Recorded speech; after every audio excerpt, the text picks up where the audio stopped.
तो ठाकुर जी और श्री जी के मिलन की एक सुंदर लीला जल के परत के ऊपर बनाती सब सखियां, और वह लीला बना करके सुंदर उसकी कृति एक आर्ट जैसी बना करके श्री जी को दिखाती। श्री जी को देख करके प्रसन्न हो जाती। वहां सब सखा बनाते, सखा देख करके प्रसन्न हो जाते।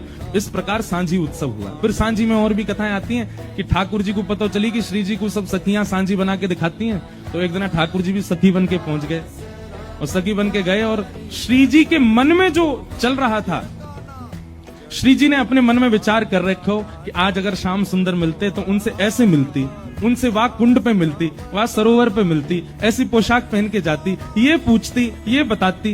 ये सारी बातें श्री जी के मन में चल रही थी। तभी सब सखियों ने कही, बोले अरे श्री जी एक नई गोपी आज सांझी बनावे आई। वो गोपी नहीं ठाकुर जी थे, लेकिन हमारे लाला पे छोरी बननो बहुत बढ़िया आवे।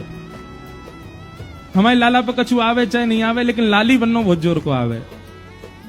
महाराज तुरंत अपने केश खोल लें, ने काजर सो लगा लें, होठ तो लाल लाल है ही है ठाकुर जी के, एक ऊपर से चुनरी ओढ़ लें, नीचे सुंदर लहंगा सो पहन लें, पामन में पाजेब। अच्छा, हमारे वृंदावन बिहारी लाल को देखो, वृंदावन में बिहारी जी की पोशाक देख करके कहीं से लगता है कि पुरुषों की पोशाक है ना। वो छोरीन की पोशाक पहने, वो श्री जी की पोशाक धारण करें। हमारे लाला ऐसे ही है। हमारे ब्रज में तो कहें लाला तुमने बहुत बड़ी कृपा करी जो तुम लाला हो, कहीं तुम लाली होते तो।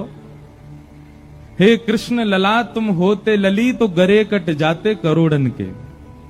तुमने बहुत बड़ी कृपा करी जो तुम लाला बन के आए हो। कहीं वृंदावन बिहारी लाल अगर लाली होते तो पंजाब दिल्ली के लोग दर्शन करवे थोड़ी जाते, महाराज प्राण न्योछावर करवे जाते। अभी हम प्राण छिड़कते हैं ठाकुर जी पे, लेकिन कहीं लाला अगर लाली होते तो महाराज प्राण त्याग ही आते हम सब। तो ठाकुर जी श्री जी सखी बन के गए, श्यामा सखी। कौन सी सखी? श्यामा सखी बन के गए ठाकुर जी। सांवली सांवली सी। तो ठाकुर जी श्री जी सखी बन के गए, श्यामा सखी। कौन सी सखी? श्यामा सखी बन के गए ठाकुर जी, सांवली सांवली सी सखी। अब श्री जी ने कही हाँ सखी बनाओ कछु। तो ठाकुर जी ने सांझी में वही लीला बना दी जो श्री जी के मन में चल रही थी, जो अभी हुई नहीं है। श्री जी विचार कर रही थी अगर मिलती तो ऐसे करती, होतो तो ऐसा होतो। श्री जी जैसे ही देखवे के काजी आई। अब सब सखीन ने देखी, अरे ये तो बड़ी विलक्षण सांझी बनाई है। लेकिन श्री जी ने जैसे ही देखी, जैसे वस्त्र श्री जी ने मन में विचार किए वैसे वस्त्र, जैसे जैसे जैसे पीछे को माहौल विचार किया, ऐसी कुंज होगी, ऐसी नदी होगी, ऐसे वृक्ष होंगे, ऐसे पुष्प होंगे, वो सब बना दिए। ये सब देखते ही श्री जी ने श्यामा सखी को, अरे श्यामा सखी ने अपना मोड़ो दिखाइयो। और जैसे ही ठाकुर जी को मुखमंडल देखो, नेत्रन में गाड़ करके श्री जी ने जैसे ही देखो, महाराज ठाकुर जी कितना छग भेष बना लें, श्री जी यदि एक क्षण से ज्यादा ठाकुर जी के नेत्रन में देख लें तो ठाकुर जी सब आपको भूल जाएं अपनों। मई मूर्छा सी आ गई ठाकुर जी की तो।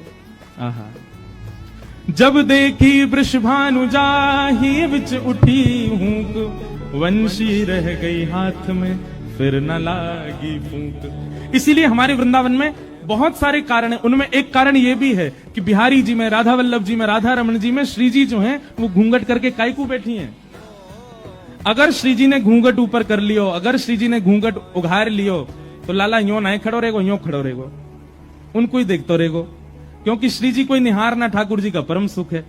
इसलिए श्री जी ने मन में विचार किया, भैया इतने वैष्णव दर्शन करवे आएंगे, जे लाला उनको ना देखेगो, अगर मैं उघारी रहूंगी तो। या हमारे श्री जी घूंघट करके बैठी हैं ताकि ठाकुर जी हमको दर्शन दे सकें, नहीं तो लाल जी तो उनको ही दर्शन करेंगे।